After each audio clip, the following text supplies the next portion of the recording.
Hi, welcome to Neurodiversity Part 8, which I think will be the last of this series. And we'll go back to mental health for a little bit. And I'm going to talk about impact and disempowerment and what we can do about it today. So, there's lots of overlapping impacts within the neurodiverse family, but let's run through them largely by diagnosis. So, ADHD, there's lots of different impacts, and that's one of the things that we look at when we're assessing people to see how much of an impact and in what areas. And so some of those areas might be things like relationships and friendships, because you may well forget anniversaries, forget birthdays, forget to respond to a text, and not see the mess, not remember to put the dishwasher on or whatever. So it can cause tensions within relationships there. It can have an impact on hobbies because you're really interested in something and you buy all the equipment and you're convinced you're going to do this for the rest of your life, and then 3 months down the line you're bored of that and you've moved on to something else. And so there's stacks and stacks of unused equipment and supplies from previous hobbies lying around the place or filling up the garage or the loft. There's also an impact on things like driving. Tend to drive faster, tend to have more accidents.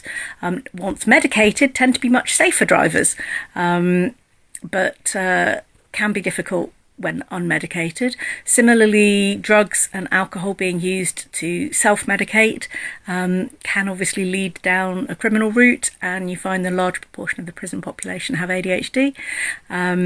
That's not an excuse for criminal behaviour, because it's not a psychotic condition.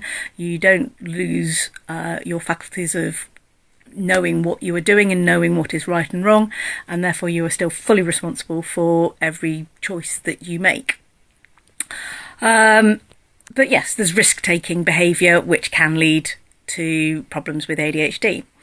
Okay, let's go through some of the others. So autism, I think initially, because it was described in people with learning difficulties as well, so lower IQ, people kind of associated autism with that lower IQ when it's nothing to do with that. And, you know, you only have to look at someone like Einstein, who almost certainly was autistic, to see that you can have a very high IQ, and actually those people are incredibly important to society because they push the boundaries of society out by using their high IQ, but being able to use their special interests to really focus on something and push that field of knowledge further forward.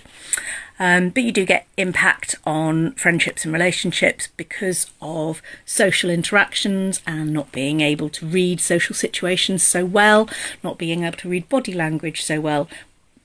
And that can cause problems because they don't respond to a joke or an idiom or irony or something like that, but equally can be incredibly amazing and useful. So, for example, some autistic people have very good recognition for faces and things, and that could be really harnessed by security firms and the police. You only got to look at the TV show Patience, which shows an autistic girl in working alongside the police. But that's I know somebody who has a incredible ability to be able to tell you exactly what the weather was like if you give her any day going back in history through her lifetime, and to be able to know what day of the week any particular day is if you give her a date, and again, very good names for faces, knows if she's seen a person before in her life. That could be harnessed very well if people were prepared to see past the social niceties sometimes. So we've got impact there. Dyslexia, certainly when I was a kid, it was the term that was bandied around as an insult to people who were supposedly too lazy to be bothered to spell or too thick to be able to spell. And that's not the case at all. One of our friends at theological college is an incredibly intelligent woman who's very severely dyslexic, but has a very successful career as a vicar in London, And that dyslexia doesn't need to hold her back. It is about being able to read those letters and read the words, and for the words not to jumble around, and to be able to process that written information. So obviously that can have an impact on people. Obviously it has an impact at school and education, but also in the workplace. Dyspraxia. People just think, oh, it's just being a bit clumsy. Okay, so there's an impact that you knock cups over a lot, things get broken a lot. As a kid, you often get blamed and shouted at for being careless when actually you were being as careful as you possibly could, but you still got told off for it. But there's disempowerment in other ways. My husband is dyspraxic. When you had to sign for a cheque or for a credit card, he'd have to sign 4 or 5 times until the cashier would really believe it was his signature, because it was different every time. That's incredibly disempowering. When chip and pin came in, that was a great leap forward. Contactless, brilliant. And then suddenly, smartphones and apps on smartphones, he cannot use them. The amount of energy and concentration it takes is absolutely exhausting for him to write a very short text, because of trying to concentrate on where to put his finger and getting the wrong bit and getting the wrong letter and having to rewind, undo it, and predictive text making it all wrong and having to undo it. And we recently had an incident where we needed to get a parcel redelivered, and the only way to get that parcel redelivered was via downloading Parcel Force app, and he couldn't do it. And I had to do it. And that's incredibly disempowering. That's like having a building with a ramp up to it, suddenly deciding to take the ramp away and put steps up and say, well, somebody else can come in and collect your parcel for you. If you're in a wheelchair, that doesn't matter. I mean, we wouldn't dream of doing that in the physical realm. And yet that disempowerment can happen all over the place in areas of neurodiversity and lots of other areas as well. Dyscalculia, difficulty with maths and processing numbers. You can see how people could be very disempowered by not being able to comprehend and work out whether this deal or that deal was better at the supermarket, but also it'd be very easy to defraud potentially. So there's, there's disempowerment there where basic numeracy is expected. And then you've got things like Tourette's and the tic syndrome. So Tourette's, you have to have physical and verbal tics. Otherwise it's a verbal or a vocal tic syndrome or a physical tic syndrome.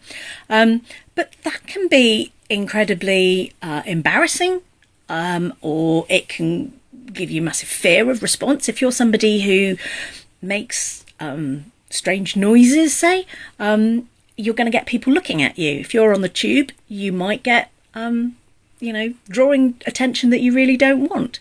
If you want to hear more about that, I can highly recommend a Radio 4 word of mouth programme on Tourette's with a lady who meows like a cat.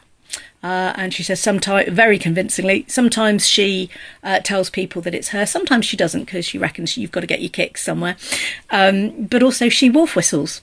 And she recounted an episode where she, I think she was in her 20s or 30s or something, wolf whistled a man on the beach, and he stopped and said hello.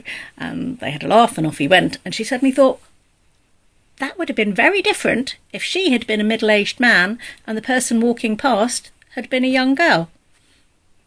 When nothing was meant by it, it was a tic. It's completely subconscious. She doesn't know she's doing it until she's done it. And yet the impact of that could be incredibly different.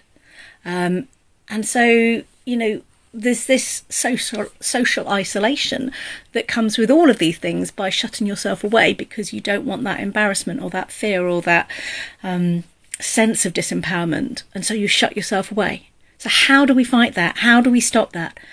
And the only thing I can think of is to battle it by owning it. And the more people that are standing up and saying, yes, I struggle with that. Yes, I find it really hard to keep my house clean. Judge me if you want to, but if you're actually my friend, you're going to come around and see me for me and not the state of my house. And similarly, all the other neurodiversities, I think if we have to speak up and be counted and say, we're here, we have value, we're not stupid, we can have successful careers, but there are some things that we find difficult that you might find really easy, and you might not understand why we find that thing so hard, and why you asking us to do that task that you think will take us 2 minutes is devastating for us, because we know it's going to take us a couple of hours to do it, and it's going to completely drain our battery to do it.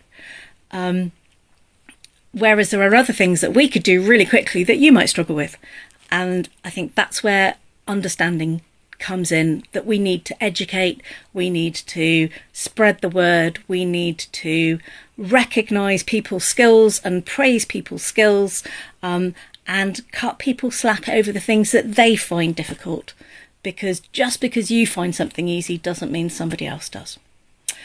Okay, I think I've talked enough. This has been a longer video, but thank you if you've joined in for all of these 8 neurodiverse mini-series. If you've got anything else that you'd like me to cover, please put something in the comments and I'll see what I can do. All right, take care. Bye now.